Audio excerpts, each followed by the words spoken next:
Give me a Bible. Give me the book of Isaiah, not book of Isaiah, but like the book of Deuteronomy and Genesis, so I can get these scriptures and get these commandments, man. You know, and serve the Lord like I'm supposed to. No, what happened?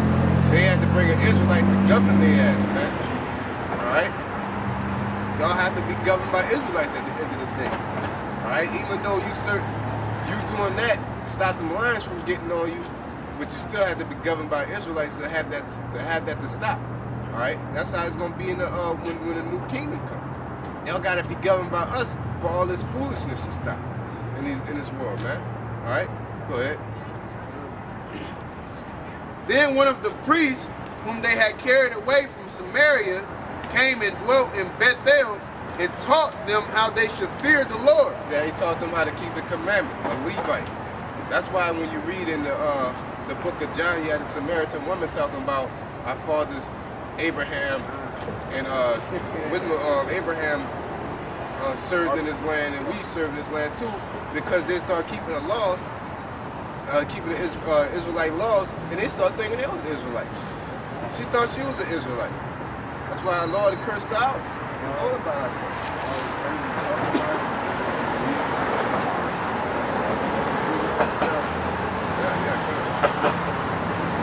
Verse 29, howbeit, every nation made gods of their own and put them in the houses of the high places which the Samaritans had made, every nation in their cities wherein they dwelt.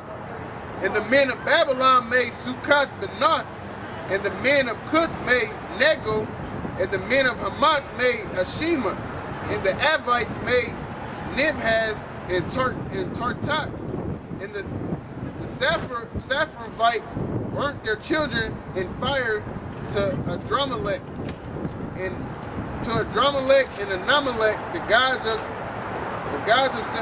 Seraphim. All right, so I want to jump to Slaki. I know I butchered the names and the tribes. I want to jump to chapter 18.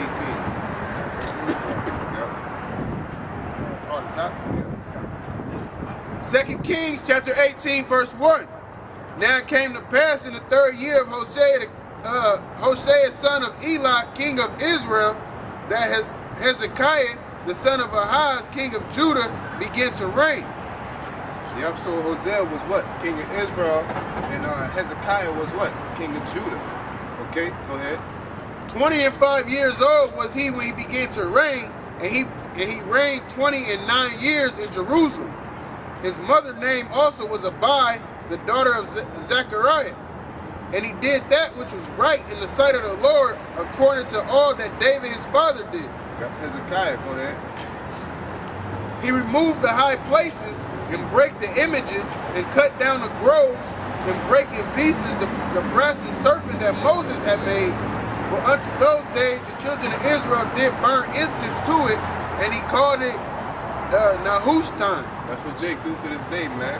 Yeah, that's why they be doing all that to the cross. All right, they do all that to these other things because they don't have nothing.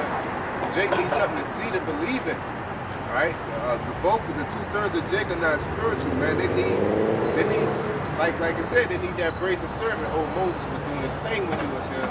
You know, he was a man of the Lord, so this is as close as we can get to him. That's the same thing they do with Christ. All right, with the rosary and all that, man. Go ahead.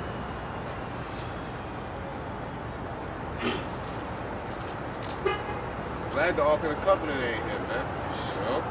People will be losing it, man. Verse 5.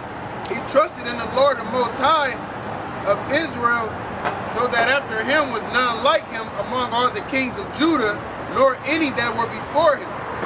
For he clave to the Lord and departed not from following him. That's right, because after Solomon, you know, and that's happened because of Solomon's sin, that the kingdom shall be broken up. After Solomon reign, it was a wrap, man. Our people got on and got off. It was wicked than before. You read that Kings, he was more wicked than this dude. This dude was more wicked than this dude. This dude there was right inside Lord, then it was wicked again. You know, it was like, damn, these niggas is hard-headed, man. You know, so that's, and basically Hezekiah was one of the big time people that reigned after Solomon.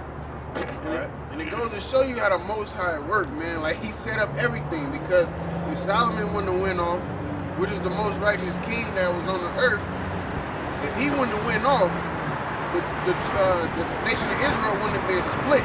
If they wouldn't have been split, to this day, we wouldn't have to elect. You know what I'm saying? You wouldn't even really have to elect, because all our people not going to sit here and say that the Mexicans is their brothers or the Native Americans their brothers. They don't even love their own quote unquote brothers. So, you know what I'm saying? Let it know somebody who they think is a complete different nation. We wouldn't have got taken over either, man. Because if we all together, we fight together, who's gonna stop us, man? All right, we were overwhelmed. All right, go ahead. Verse 6. So like verse 7, and the Lord was with him, and he prospered whithersoever he went forth. And he rebelled against the king of Assyria, and served him not. He smote the Philistines, even unto Gaza, and the borders thereof, from the tower of the watchman to the fenced city. And it came to pass in the 4th year of King Hezekiah, which was the 7th year of Hoshea, son of Elah, king of Israel, that Shalmaneser, king of Assyria, came up against Samaria and besieged it. There you go. Because Israelites was in Samaria at that time. All right? Ethiopia, we already told you how Ethiopians got up in there. All right? And we already know why Shalmaneser came down on the Israelites. You know, the 10 tribes specifically. Go ahead. Verse 10. And at the end of 3 years, they took it. Even in the 6th year of Hezekiah, that is the 9th year of Hoshea, king of Israel, Samaria was taken. Yep.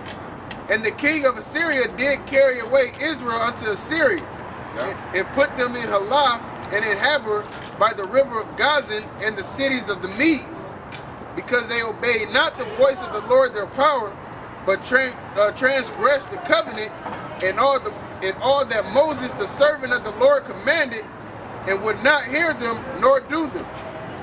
Yep, go ahead. Now in the 14th year of King Hezekiah, did Sennacherib, king of Assyria, come up against all the fenced cities of Judah and took them. Yeah, see, because that switch happened quick. You know, it wasn't like he died. He just disappeared. He died in that invasion. All right. Shalmaneser died in that invasion. Then Sennacherib came. All right, go ahead. Verse 14. And Hezekiah, king of Judah, sent to the king of Assyria to Lachish, saying, I have offended. Return from me that which thou puttest on me will I bear. And the king of Assyria appointed unto Hezekiah, king of Judah, 300 talents of silver and 30 talents of gold. And Hezekiah gave him all the silver that was found in the house of the Lord and in the treasures of the king's house.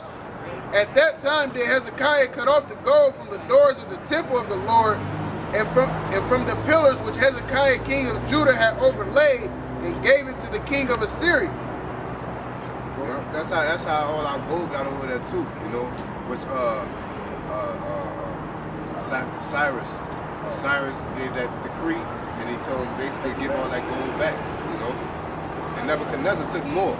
Nebuchadnezzar really, like I said, Nebuchadnezzar really did the dirt, because even though Shalmaneser started the war, he died in it.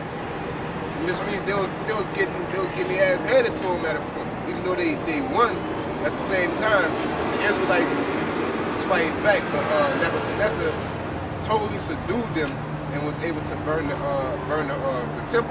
Okay, because he was the first person to burn the temple down. All right, go ahead. Verse 17. And the king of Assyria sent Tartan and Rabsaris and Rabshakeh from Lachish to King Hezekiah with a great host against Jerusalem, and they went up and came to Jerusalem. And when they were come up, they came and stood by the conduit of the upper pool, which is in the highway of the foolish field. When they had called to the king, there came out to them Eliakim the son of Hilkiah, which was over the household, and Shebna the scribe, and Joah the son of Asaph, the recorder. Yeah, that's pretty. It's a lot to it. You know, I don't want to go all the way deep into it, but I wanted to go deep enough so people could understand what was going on in that period of time and why the 10 tribes left, and how we get under the Babylonian captivity. Because after that guy, Nebuchadnezzar came. All right, because the king started dropping fast. All right, because it wasn't no big point in time from Shalmaneser to Nebuchadnezzar. Okay. It was a major it was basically a bunch of wars, and at the same time, it was a bunch of shit going on between the Babylonians and the Medes, and the Syrians, the Persians, which are the Syrians and the Persians. Okay, it was a bunch of kingdom transitions during that period of time. All right, and during all that going on, and then it was going to war with the tribe, the Israelites.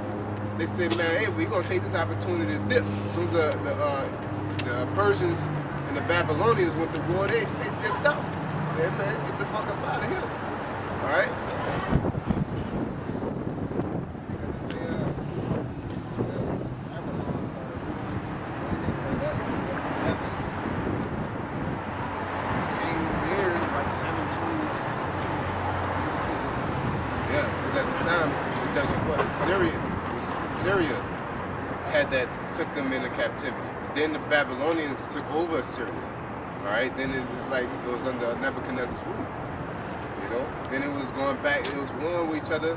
Then eventually it was a marriage type of thing. All right, where they took over by population. Okay. They took over by marriage, by like politics, basically.